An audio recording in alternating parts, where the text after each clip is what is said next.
వెనజులా రాజధాని కరాకాస్పై నిన్న రాత్రి అమెరికా యుద్ధబేరి ఆర్మీ బేస్ ఎయిర్ బేసులపై ముందస్తుగా వైమానిక దాడులు.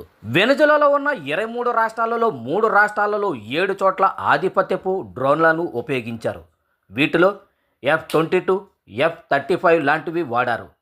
ముఖ్యంగా డ్రగ్స్, హెరాయిన్, పెంటనాయిల్ దాచిపెట్టే స్టోరేజీలపై అటాక్ చేశారు.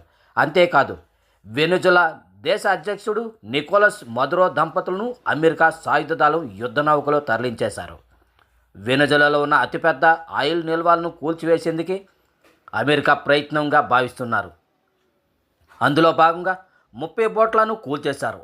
అందులో ఉన్న 107 మంది చనిపోయారని సమాచారం. ఎంతోమంది బిక్కుబిక్కుమంటూ ప్రాణాలను అరచేతిలో పెట్టుకొని భయభ్రాంతులకు గురవుతున్నారు.